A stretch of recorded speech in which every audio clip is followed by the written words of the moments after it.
Assalamualaikum warahmatullahi wabarakatuh. Sahabat beriman, apabila seorang makhluk akan mengalami kematian, datanglah malaikat yang ditugaskan untuk mencabut nyawa, yang tidak lain adalah Israil. Lantas kenapa malaikat Israil yang diberi tugas untuk mencabut nyawa, padahal banyak malaikat-malaikat yang lain? Israil pasti akan mendatangi setiap manusia pada saat menjelang ajalnya. Malaikat ini akan memisahkan ruh dan jasad seorang makhluk. Hal ini dijelaskan dalam firman Allah Subhanahu wa Ta'ala. Malaikat maut yang diserahi untuk mencabut nyawamu akan mematikan kalian. Kemudian kepada Tuhan kalian akan dikembalikan. Quran Surah As-Sajdah ayat 11. Allah Subhanahu wa Ta'ala memilih malaikat Israil sebagai malaikat maut ketika ia diberi tugas mengambil segenggam tanah untuk penciptaan Adam. Kisahnya diceritakan oleh Jalaluddin Rumi dalam kitabnya yang bertajuk Al-Masnawi. Setelah diciptakannya langit dan bumi, maka diciptakan pula seorang pemimpin di muka bumi. Berbeda dengan makhluk-makhluk sebelumnya, khalifah ini diciptakan dari tanah. Allah memerintahkan beberapa malaikat dalam urusan penciptaan tubuh sang khalifah. Allah Subhanahu wa Ta'ala pun mengutus Jibril untuk mengambil sekepal tanah. Namun sebelum sempat mengambilnya, bumi memberikan pertanyaan kepada Jibril terkait tujuan Allah mengambil tanah di bumi. Malaikat Jibril kemudian memberi jawaban sebagai berikut. Karena Allah akan memerintahkan Adam alaihissalam dan keturunannya untuk menyembahnya.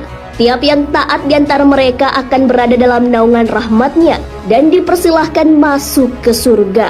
Sementara dia akan menyiksa siapa saja di antara mereka yang menentangnya dan tidak taat kepadanya di dalam penjara jahanamnya untuk selama-lamanya.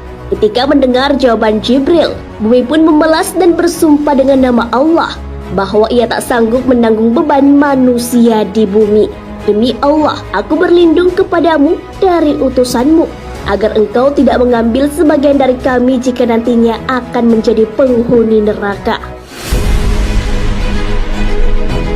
Mendengar sumpah tersebut, Jibril tidak mengambil apapun dari bumi, lalu kembali kepada Allah dan menceritakan alasan bumi yang bersumpah dengan keagungan Allah, bahwa dia tidak memiliki kesanggupan untuk menanggung azabnya.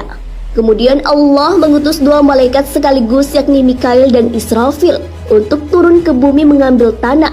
Lagi-lagi bumi melakukan hal serupa dengan bersumpah membawa nama Allah. Kedua malaikat ini pun lalu kembali kepada Allah tanpa membawa sedikit tanah pun, sama seperti Jibril. Akhirnya Allah Subhanahu wa Ta'ala memerintahkan malaikat Israil yang memang memiliki watak yang agak keras di antara malaikat-malaikat yang lainnya. Ia langsung memukul bumi dengan pedangnya dan bumi pun bergetar ketakutan. Lantas malaikat Israil mencabut segenggam tanah. Meski bumi sudah bersumpah atas nama Allah, namun ia tetap mengambil tanah seraya berkata, "Aku takut menyalahi atau melanggar perintah Allah. Aku sama sekali tak akan melanggar perintah Tuhanku, walau dengan segala perendahan dirimu."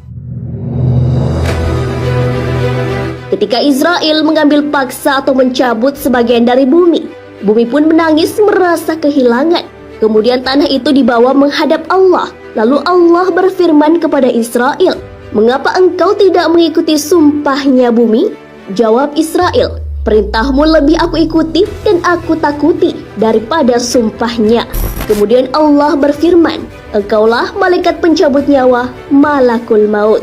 Karena ketegasannya inilah, sang pemilik semesta pun memilih Israil sebagai malaikat maut untuk mencabut nyawa-nyawa hambanya. Sahabat beriman, setiap yang bernyawa pasti akan mati. Seperti halnya firman Allah Subhanahu wa Ta'ala, tiap yang bernyawa akan merasakan mati. Kemudian hanya kepada kamu dikembalikan. Quran Surah Al-Ankabut ayat 57. Suatu makhluk tidak mengetahui kapan ajalnya akan tiba. Hal itu merupakan rahasia Allah Subhanahu wa Ta'ala. Apabila seorang makhluk sudah diputuskan ajalnya, maka datanglah malaikat Israil untuk menjalankan tugasnya sebagai malaikat pencabut nyawa. Wallahu a'lam bishawab.